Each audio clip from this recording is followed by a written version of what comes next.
तो चलो, कैसे हैं आप लोग? आशा करते हैं आप लोग बहुत ही मस्त और स्वस्थ होंगे।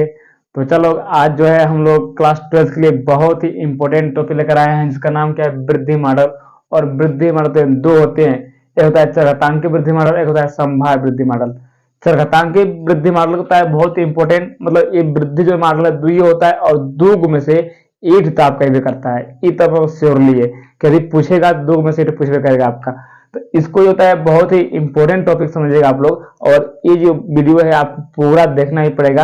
यदि आप लोग पूरा नहीं देखोगे तो फिर दिक्कत आप लोग की हो जाएगा, ठीक है? तो इसलिए होता है आप लोग इस वीडियो को पूरा आप लोग अंत तक जरूर देखिए। वीडियो को छोड़कर आप लोग मत जाइएगा, क्योंकि बहुत ही ज्यादा इंपॉर्टेंट टॉपिक लेकर आए हैं आप लोगों के सामने। बहुत बढ़िया से खोजे इसको, तक मिला है, क्योंकि बहुत देखे पेपर बनता है पिछले साल का, उसमें आया बहुत ज्यादा है। एक व्यवस्था इसको इस दोनों टॉपिक में पहले वीडियो में हम लोग इसको कवर करेंगे, और आने वाला नेक्स्ट वीडियो में हम लोग चरघातांकी का मतलब जो संभाव्य वृद्धि मॉडल उसमें कंफर्म करेंगे, ठीक है? तो ये दोनों वीडियो तय दोनों जो तय टॉपिक है दो वीडियो में आएगा, और तय ये बहुत ही इंपॉर्टेंट है, इसको आप लोग छोड़कर मत जाएगा। तो बच्चे लोग, जितने लोग भी नए लोग आए पहले चैनल सब्सक्राइब कर लीजिए और बाकी तो इसको शेयर कर दीजिए, ठीक है? तो आइए हम पहले जानते हैं कि चरघातांकी वृद्धि मॉडल क्या होता है। इसका मतलब ये होता है ये चारों तरफ से वृद्धि हो, किसी भी तरफ से रोके ना। तो किसी व्यक्ति होता है क्या चाहिए?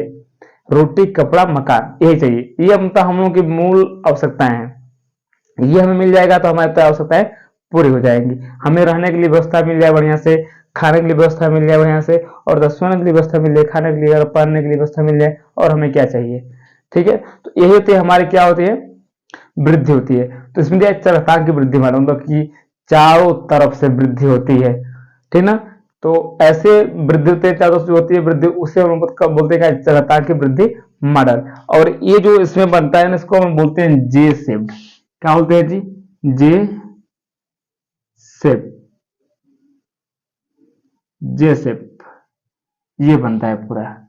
तो जे शेप को बनाने के लिए पहले भी हमको जानना पड़ेगा कि क्या होता है क्या नहीं होता है। आप देख रहे हैं ना, इसमें पूरा ये थ्योरी लिखा है, थ्योरी देख लीजिएगा आप लोग, क्योंकि हमने कई भाषा में पूरा बोल रहे हैं कि इसका पूरा मतलब होता है कि चारों तरफ से वृद्धि करना, चाहे वो डेथ रूप में हो चाहे मृत्यु रूप में। क्योंकि हम होता है जो जनसंख्या घनत्व होता है वो दो ही रूप में होता है। यदि वृद्धि हो रहा है तो इसमें मतलब कि बर्थ रेट होता है, मतलब कि जन्म दर होते हैं संख्या ज्यादा है। यदि घट रहा है तो मृत्यु दर होता संख्या ज्यादा है। तो अभी जो हमारे भारत जनसंख्या होता है क्यों ज्यादा है? तो हमारे भारत में होता है बर्थ रेट होता है क्या, बहुत ही ज्यादा है, इसकी वजह से होता है हम जनसंख्या क्या हो रही है? ज्यादा हो रही है। यही होता है डेथ रेट कम ज्यादा हो जाएगा तो फिर संख्या क्या होने लगेगी? कम होने लगेगी, ठीक है? फिलहाल जो अभी हम आप देखेंगे इसमें इशारा में देखें हम लोग कि यदि यह नकार के समष्टि में जन्म दरें बी के रूप में व मृत्यु दरें डी के रूप में निरूपित करें, तो समय इकाई समय टी को डी एन अपान में डी टी, इसको बोलते हैं समाकलन में वृद्धि या कमी निम्नलिखित होगी। तो ये कैसे होगी वो भी जानना बहुत ही क्या होता है? जरूरी है, ठीक है? तो यह जो होता है डी एन अपान में क्या आपका दिया है? D T, D N upon में डी टी दिया है, इजकल टू हम लोग कर देंगे कि birth minus death, birth minus death, और ये रहा आपका आर। और जो आर है ना, ये प्राकृतिक वृद्धि है। क्या है? प्राकृतिक वृद्धि है। तो मान लीजिए अब भैया हम लोग मैथ के स्टूडेंट है ना, कि मान लेंगे, लेकिन फिर आते मैंने मैथ पढ़ रहे थे तो मैंने मानना ही पड़ेगा। तो b minus D is equal to R, क्या मान लेंगे हम लोग? b minus D equal to R. तो हो जाएगा आपका डी एन अपान में D T is equal to R, D T is equal to R. और जो आर है, जहां आर बराबर क्या है? प्राकृतिक वृद्धि, प्राकृतिक वृद्धि। क्योंकि जो जन्म दरें हैं चाहे मृत्यु दरें हैं वो सभी हमेशा क्या कैसे होती है? प्राकृतिक होती है, इसलिए उसको हम क्या बोल रहे हैं? प्राकृतिक वृद्धि बोल रहे हैं, ठीक है? तो चरघातांकी वृद्धि जो होता है, चरघातांकी चरघातांकी चरघातांकी फिर होता है आपका वृद्धि समीकरण, चरघातांकी वृद्धि समीकरण, ठीक है? चरघातांकी वृद्धि समीकरण के समाकलित द्वारा, के समाकलित द्वारा। क्या होता है? तो इसका होता है सूत्र होता है G N T is equal to N not ERT। इसका समाकलन है, इसका समाकलन है जी टी के सापेक्ष में रूप में। ठीक है, अब ये जो समाकलित विरूप है इसको तो लिखना बहुत ही क्या होता है हमें जरूरी होता है, क्योंकि इसको हम नहीं लिखेंगे तो फिर दिक्कत थोड़ा आ जाएगा। ठीक है, और देखिए आगे जो एनटी है, एनटी बराबर समय टी का घनत्व।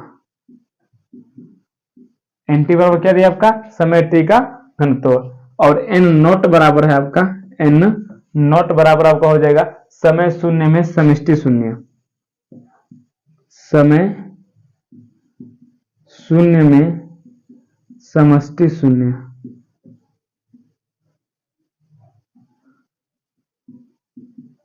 कहने मतलब है जब समय चलेगा तभी तो समष्टि की वृद्धि होगी, नहीं चलेगा तो कोनो वृद्धि नहीं होगी। ठीक है, और इसमें जो होता है ई जो दिया है ई स्मॉल ई का होता है मान होता है 2.7188 2.7188 आठ तो कौन देखना है 2 8 है इसमें दिया है, तो 2 8 ये क्या होता है? प्राकृतिक लघु गुणक, प्राकृतिक लघु गुणक। ये क्या है? प्राकृतिक लघु गुणक है। एक आपका लास्ट में बचता है इसको आर बोलते हैं, तो आर बराबर में क्या होता है आपको? प्राकृतिक वृद्धि। क्या होता है? प्राकृतिक वृद्धि। यदि आप जो है फिर से वर्ड देख लीजिए कि इकाई समय टी में इसका समाकलन करेंगे हम डी एन के डी के अपेक्ष और एन के सापेक्ष में, तो डी अपान में डी टी इक्वल टू में बर्थ रेट माइनस में डेथ रेट, इसका इंटू में क्या आपका है? आर। मान लेते हैं कि B minus D equal to में क्या आपका है? आर, तो डी एन अपान में डी टी इक्वल टू क्या हो जाएगा आपका? आर। तो डी एन डी टी के अपेक्ष होता है, इसका हम लोग क्या करेंगे? चरघातांकी वृद्धि समीकरण के रूप में लिखेंगे हम लोग। तो क्या होगा?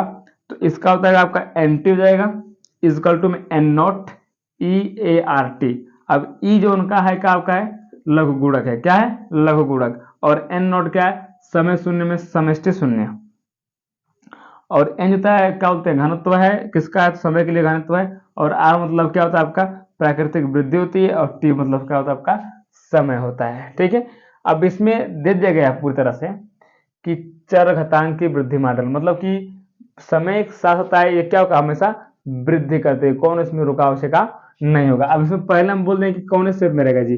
जे शेप में इसका होता है ग्राफ बनेगा। तो ये ग्राफ है इसका, ये समय है, समय, और ये डिस्टेंसी मतलब कि घनत्व, घनत्व। ठीक, इधर घनत्व है, घनत्व। अब क्या होगा कि एक समय से बढ़ता बढ़ता जाएगा, इस समय पर ऐसे बढ़ता बढ़ता, और ये ऐसे उठेगा पूरा, इसका कोई मतलब कोई लास्ट इसका नहीं है। ठीक है, तो ई आपका होता है डी एन अपान में D T is equal to में आर और एन। एन होता है क्या है? समष्टि की घनत्व, क्या है? जनसंख्या की घनत्व है। ठीक ना, तो इसको बोलते हैं हम लोग आर एन। ठीक है, तो ये जो होता है देख रहे हैं अभी ये जे शेप में, कौन शेप में? जे शेप में, इसको बोलते हैं जे शेप्ड, जे शेप, जे शेप। तो ये जो जे शेप कर्व होता है ये बहुत ही इंपॉर्टेंट होता है। इट जे शेप होता है, इट होता है एस सिग्माइड बोलते हैं इसको, सिग्माइड ऐसे। तो वो वाला जो होता है सिग्माइड जो होता है इसके बाद वाला पढ़ना होता है। ठीक है, फिलहाल तो इसको वीडियो को हम लोग बड़ा नहीं करेंगे। इतना तैयारी आप लोग इस आंसर के आंसर में लिख पा रहे हैं तो एग्जामिनर होता है इसको देखकर, ग्राफ को देखकर आपको होता है सटीक नंबर दे देगा, एक भी नंबर आपका चुकने वाला नहीं है। इसलिए तो एक ही बात है, पूरे व्हाइट बोर्ड पे तो हमने कंप्लीट कर दिया है कि ताकि होता है आपको कहीं भी भटकने की जरूरत ना पड़े।